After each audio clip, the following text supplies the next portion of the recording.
The sky burned red as the Galactic Council ships entered Earth's atmosphere. People ran in the streets, screaming and crying.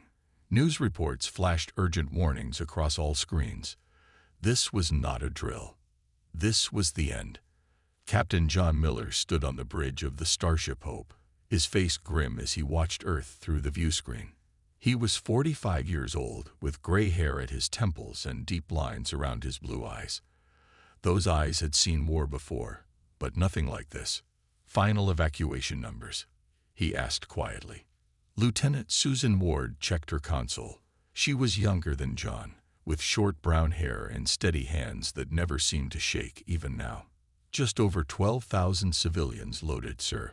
All 7 ships report ready for jump." 12,000 out of 8 billion. It wasn't enough. It would never be enough. "The Council fleet has launched planet crackers," said Chief Engineer Paul Green from his station. His dark skin shone with sweat as his fingers flew over the controls. "Impact in 3 minutes." John took a deep breath. Earth had never joined the Galactic Council. Humans had been too independent, too creative, too dangerous in the Council's eyes. When humans developed faster than light travel only 50 years after discovering radio signals from alien civilizations, the Council had made its decision. Humanity was evolving too quickly. They were a threat to galactic stability. "All ships, prepare for jump on my mark," John said into the communication system. His voice was steady despite the weight in his chest. On the screen, he could see the other 6 ships of the fleet: Resilience, Defiance, Courage, Endurance, Salvation, and Liberty. Each carried thousands of refugees and the DNA samples of countless Earth species. Together, they held the last remnants of humanity. "Captain," Susan said softly, "Council representatives are hailing us." John's jaw tightened. "Put them through." The screen changed to show an alien face. The Zentari ambassador had blue-gray skin and large, pupilless eyes. "Human vessels," it said in perfect English, "return to Earth immediately. Your escape is not authorized." "With all due respect, Ambassador," John replied, "you lost the right to give us orders when you decided to destroy our world. Your species was deemed too unpredictable," the ambassador said without emotion. The decision was unanimous. Behind the ambassador, John could see other council members nodding in agreement. 12 species that had appointed themselves judges over all others. "Then you've made a terrible mistake," John said, "because now we have nothing left to lose." He cut the transmission. On the view screen, he could see the Council's weapons descending toward Earth, massive spheres of swirling energy that would crack the planet apart.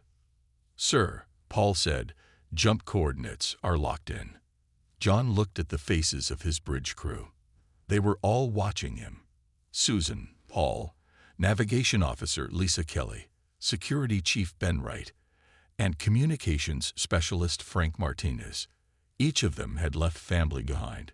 Each had lost everything except the people on these ships. "We will remember this day," John said quietly, "and we will return." The planet crackers hit Earth's surface. The view screen showed blinding light as the crust began to split apart. "Jump now," John ordered. The 7 ships vanished into the darkness of space just as Earth exploded behind them, becoming nothing more than debris and dust where once a living world had thrived. In the quiet that followed, 12,000 humans drifted through the void, heading toward an unknown star system far beyond the Council's reach. They carried with them seeds, DNA samples, books, and data. Everything they could save of Earth's legacy. In the captain's quarters later that night, John looked at the small blue marble that hung from a chain around his neck, a glass replica of Earth made by his daughter for his birthday years ago. She hadn't made it to the ships. Neither had his wife. 50 years, he whispered to the empty room. 50 years to develop faster than light travel after we first heard alien signals. That's why they feared us. He closed his fist around the glass Earth. Let's show them what we can do in 50,000. 100 years after Earth's destruction, the human fleet found a new home. They named it Terra Nova. It was a green planet with blue oceans, not unlike Earth, but with 2 moons instead of 1. The 7 ships landed on a wide plain near a river delta. The colonists stepped onto alien soil for the first time. Many of them had been born in space and had never felt real gravity or breathed unfiltered air. They looked up at a sky that wasn't Earth's, but it would be theirs. "We start again here," said Maria Miller, granddaughter of Captain John Miller. She was tall with the same blue eyes as her grandfather. At 35, she led the colony council. But we never forget. Every child born on Terra Nova learned the story of Earth. They saw pictures of blue oceans and green forests. They learned about the animals and plants that had been lost. Most importantly, they learned about the Galactic Council that had destroyed their ancestral home. "Never forget, but always move forward," became their motto. 500 years passed. The colony grew into cities. The humans adapted to their new world and thrived. Their scientists made breakthroughs in medicine that extended human lifespans. Their engineers built machines that could reshape mountains. Their geneticists saved many Earth species from the DNA samples they had brought. 1,000 years after Earth's destruction, they sent out their first scouts to nearby star systems. They were careful to avoid Council space. Instead, they explored the opposite direction, finding resources and occasionally habitable worlds. "We are not ready yet," said Council leader Sam Green to his advisors. "The Council is still too powerful. We need more time." 5,000 years after Earth's destruction, humans had colonized 50 worlds. They had developed technologies that the original refugees could never have imagined. Their ships could travel faster than any Council vessel. Their weapons could destroy stars if needed. Their bodies had been enhanced to live for centuries. But still, they'd waited and prepared. "Our revenge must be perfect," taught the teachers in the war academies. "We will have only one chance." 10,000 years passed, then 20,000, then 40,000. The humans no longer looked exactly like their ancestors. They were taller, stronger, and lived for 400 years.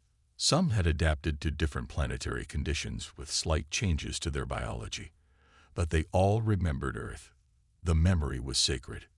In the High Council chamber on Terra Nova, Leader Kate Wright looked at the holographic display of the known galaxy. The human territory was marked in green, covering nearly a quarter of the galactic map.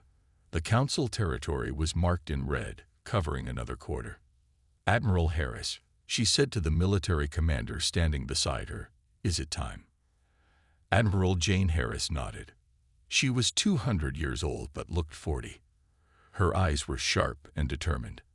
"Our intelligence network has been in place for 500 years. We know their weaknesses. We know their movements. The Council has grown complacent in 50,000 years. They believe they are untouchable." "And our ships?" asked Kate. "The Vengeance fleet is ready," said Jane. 10,000 warships, each capable of destroying a planet. 5 million soldiers. The most advanced technology in the galaxy. Kate looked at the other Council members. There were 12 of them, representing the major human worlds. All nodded in agreement. 50,000 years, Kate said softly. 50,000 years we have waited. 50,000 years we have prepared. The Council believes they erased us from existence. They are about to learn how wrong they were." She pressed her palm to the control panel. A signal went out to all human worlds.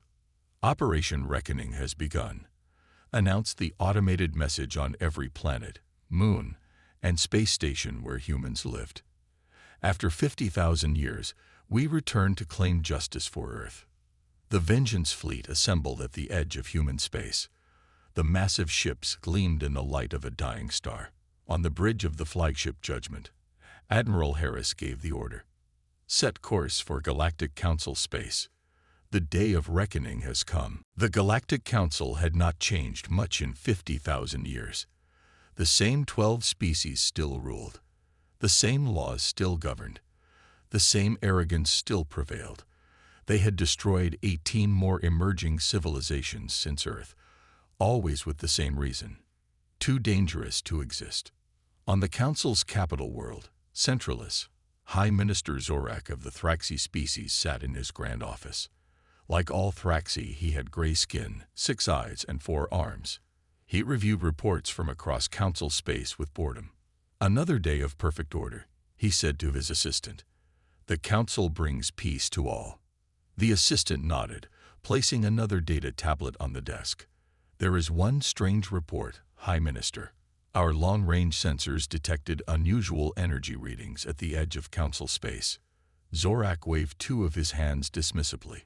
"Probably just a solar flare or cosmic anomaly. Nothing to worry about." Far away from Centralis, at the very edge of Council territory, a small outpost orbited a red dwarf star.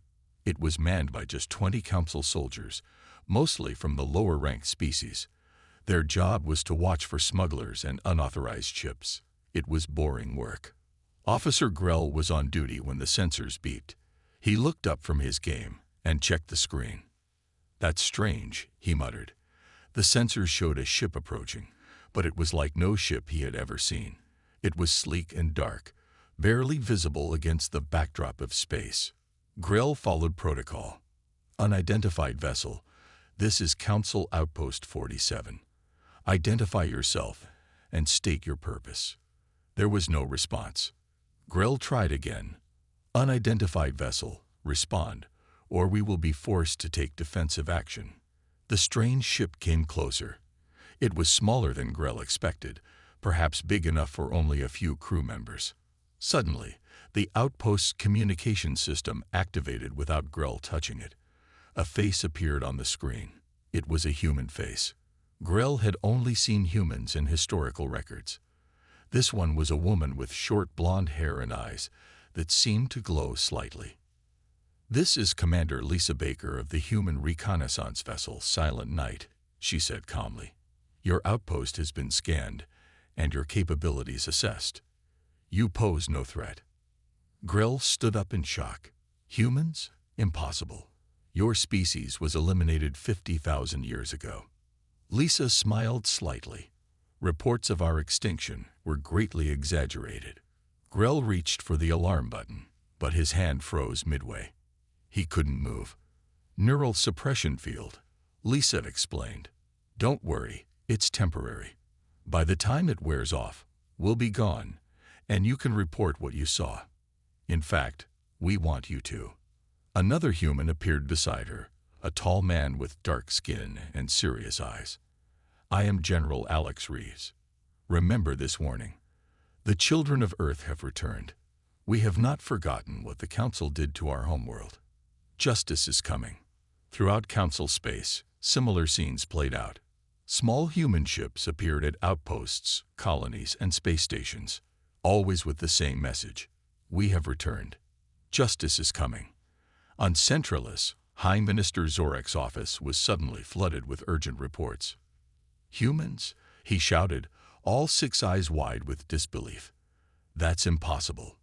They were destroyed. Their planet was broken apart." His senior military advisor, General Kraz, entered the office. "High Minister, these reports are coming from all sectors.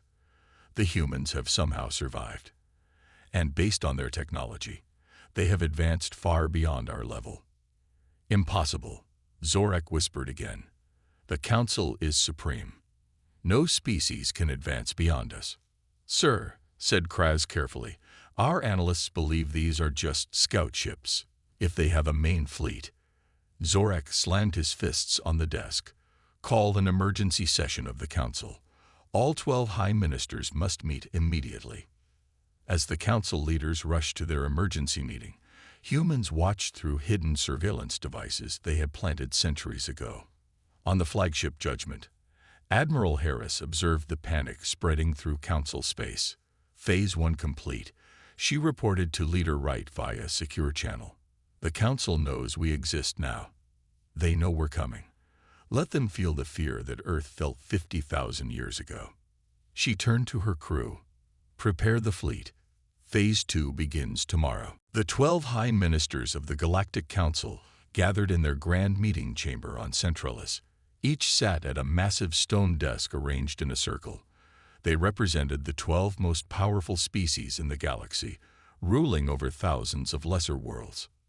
"This is impossible," said Minister Vex of the Solary, his crystalline body glinting under the lights.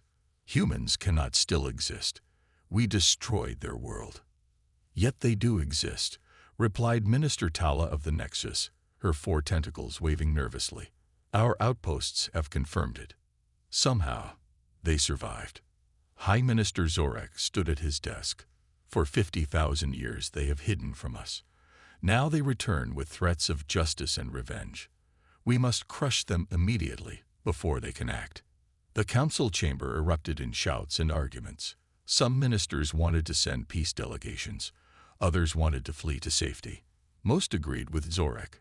The humans must be destroyed again. "Silence," Zorak shouted. "I have already ordered our fleet to mobilize.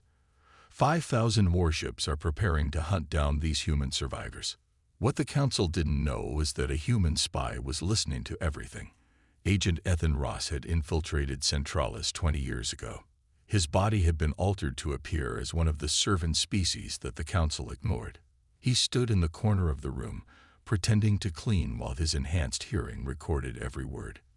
Meanwhile, in orbit around Centralis, Commander Baker's small ship Silent Night remained hidden thanks to its advanced stealth technology. Lissa Baker received Ethan's transmission from the council chamber.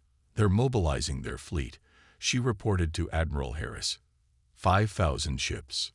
Admiral Harris smiled on the view screen. "Just as we predicted. Are they following the Cora defense protocol?" Lisa checked her data. "Yes, Admiral. They're gathering their fleet at Sector 7, exactly as the historical files suggested they would." "Perfect," said Harris. "Our fleet is waiting for them there." Back in the council chamber, Zorak was giving orders.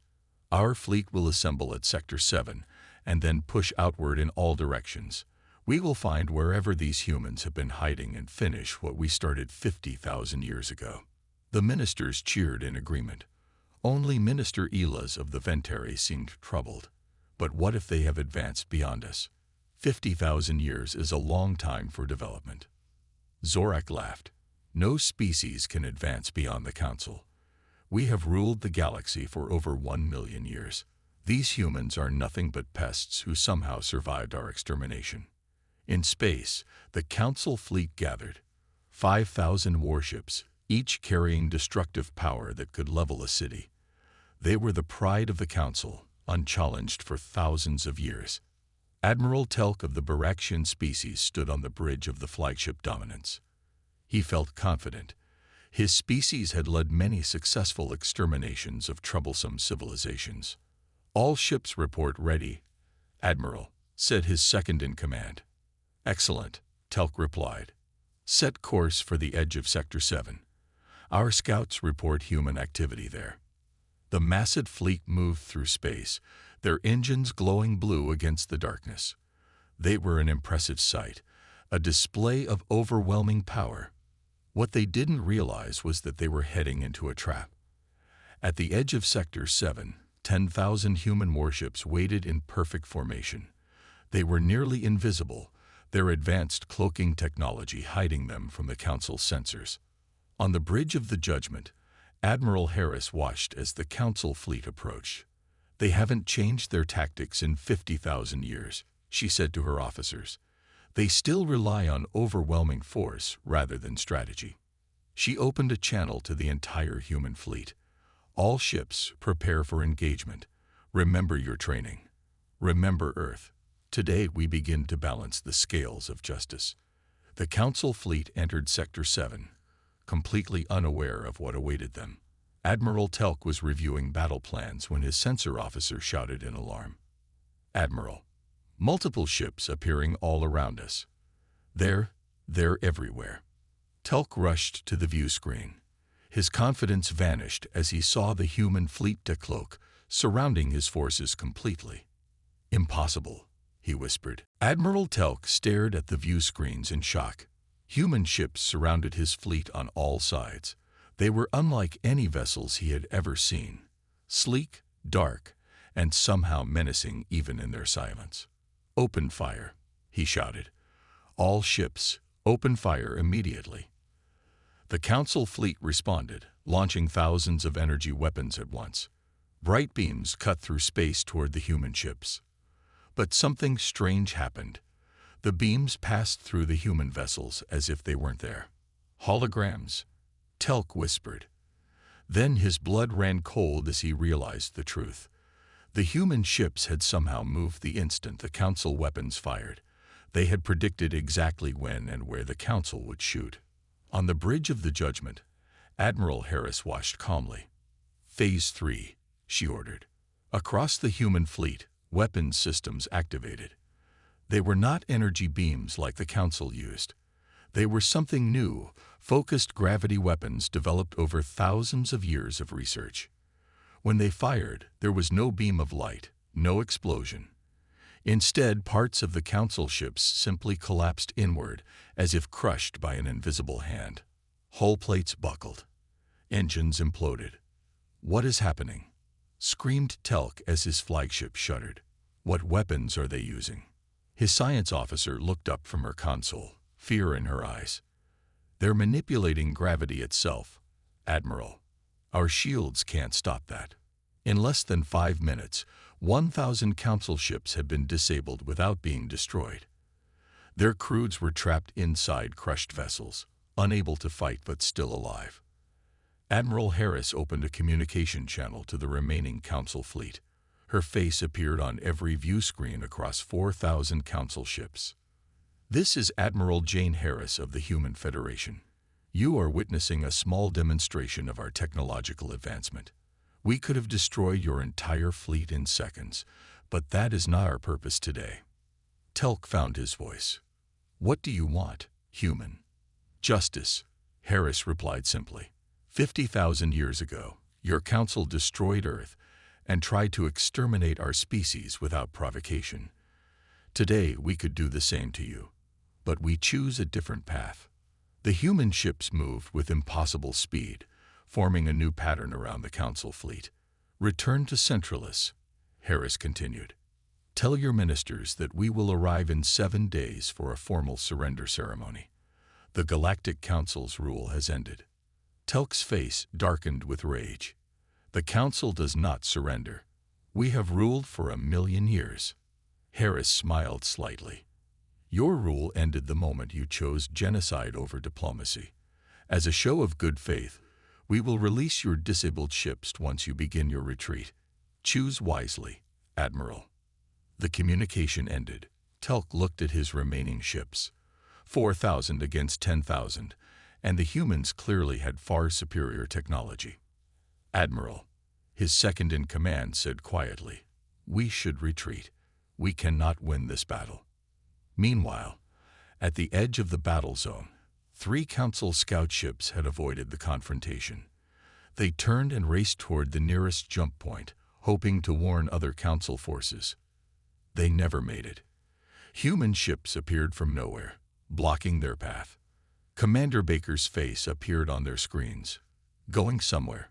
she asked. Back at the main battle, Telk finally gave the order to retreat. As promised, the crushed Council ships were suddenly released, their hulls partially repaired by some unknown human technology.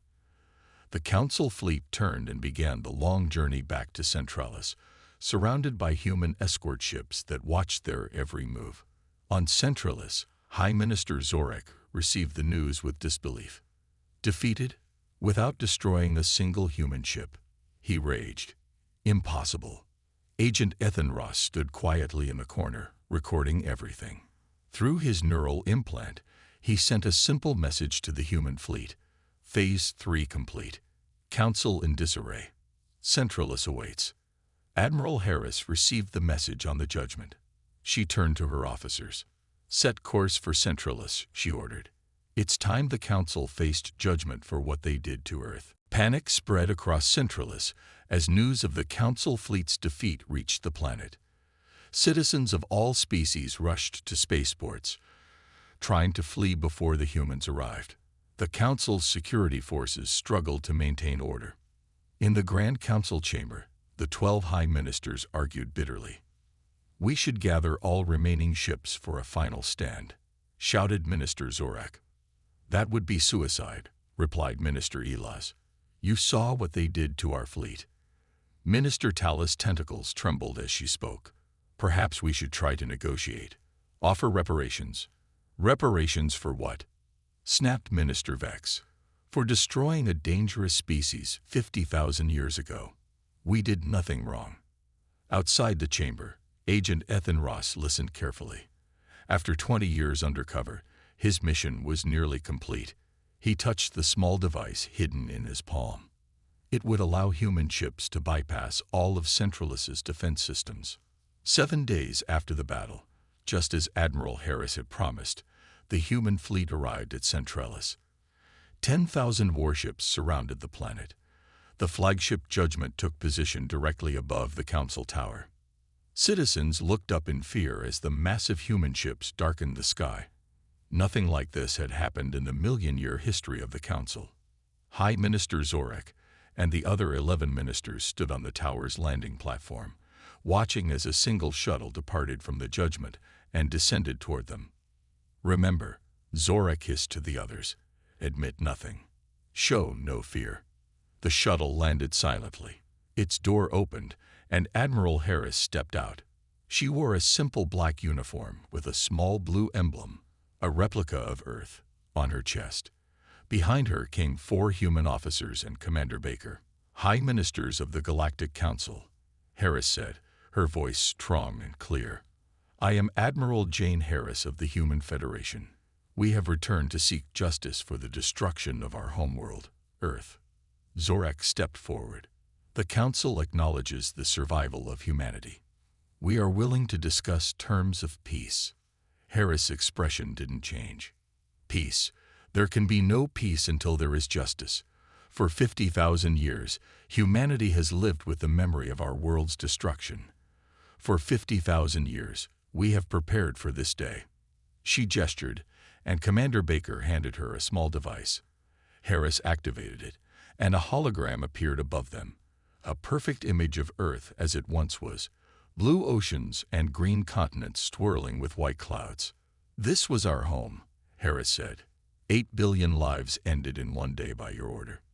The hologram changed, showing Earth breaking apart under the Council's weapons.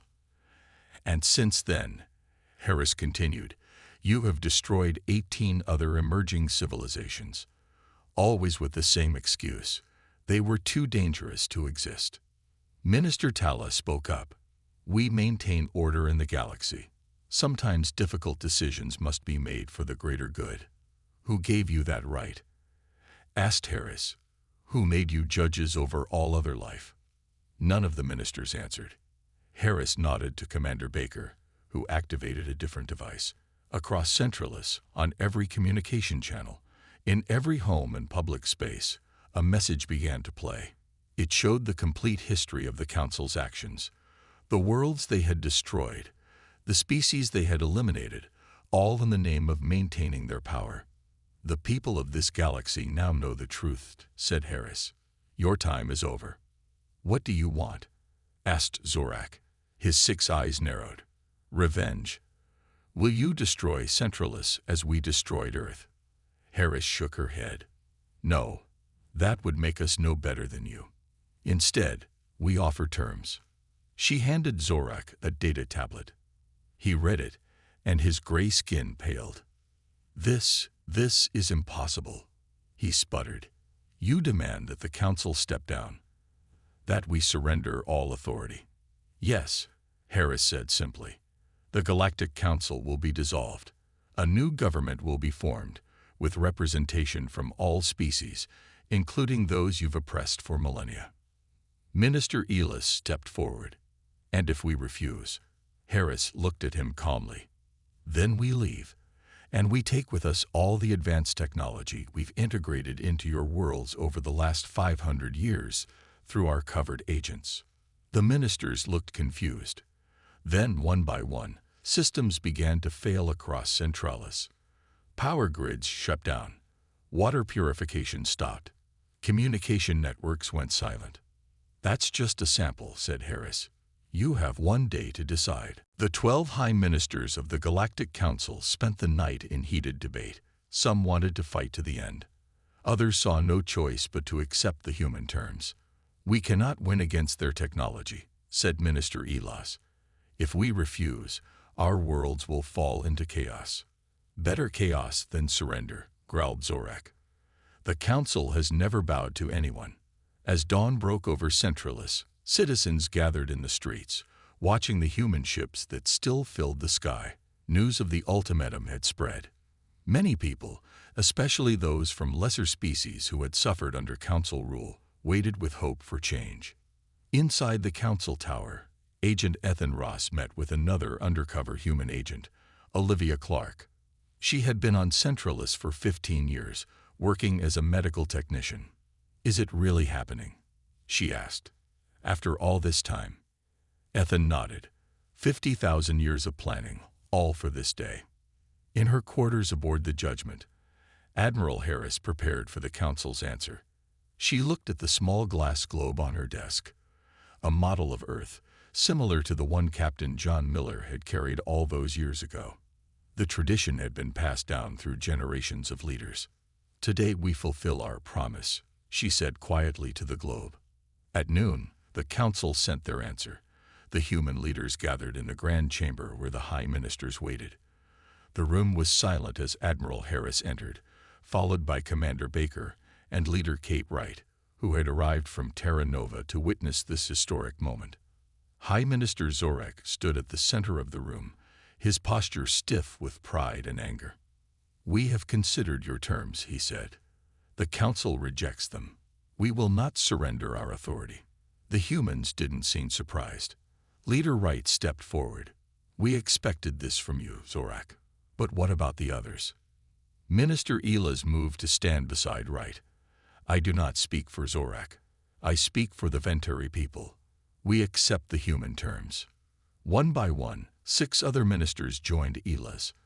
Together, they represented more than half of the Council species. Zorak hissed in rage. "Traitors, all of you." "Not traitors," said Minister Tala. "We are choosing survival and change over pride and destruction." Zorak and his 4 loyal ministers stormed out of the chamber, but they found their path blocked by their own citizens. Word had spread quickly, and the streets were filled with people from all species demanding change. Admiral Harris addressed the remaining ministers. "The Council as it existed is now dissolved. In its place, we will establish the Galactic Alliance. All species will have equal representation. No more will any group have the power to destroy worlds or wipe out civilizations." The announcement was broadcast across the galaxy. On thousands of worlds, people celebrated the end of the Council's oppressive rule. Over the next few days, Zorak and his supporters were arrested by their own people. The transition of power began peacefully in most places. Where there was resistance, the humans helped restore order without using lethal force. 1 week after the Council's fall, a ceremony was held in the Great Plaza of Centralis. Representatives from hundreds of species gathered to sign the charter of the new Galactic Alliance. Admiral Harris and Leader Wright stood on the platform alongside the new leaders from former Council worlds. Among them was Minister Elas, now simply Delegate Elas of the Venturi. "Today marks a new beginning," Wright told the massive crowd. "For 50,000 years, humanity remembered Earth. We carried that memory across time and space, not just to seek revenge, but to ensure no other world would suffer the same fate." Harris stepped forward. "The humans who escaped Earth's destruction made a promise that one day justice would be served. Today, that promise is fulfilled." From orbit, the human fleet began to disperse. Most would return to human space. Others would remain to help with the transition. The flagship Judgment was the last to leave. On its bridge, Admiral Harris looked at the viewscreen showing Centralis growing smaller as they departed. "Set course for Terra Nova," she ordered. "Our mission is complete." Commander Baker stood beside her. "Do you think they'll keep the peace without us watching over them?" Harris smiled. "We're not leaving them on their own." Agent Ross and thousands of other humans will stay as Alliance advisors, and we'll be watching, just in case. As the Judgment jumped to faster than light speed, Harris touched the Earth globe at her neck. The revenge that had driven humanity for 50,000 years was complete, not through destruction, but through justice and change. Earth was gone, but its legacy would now shape the galaxy for millennia to come.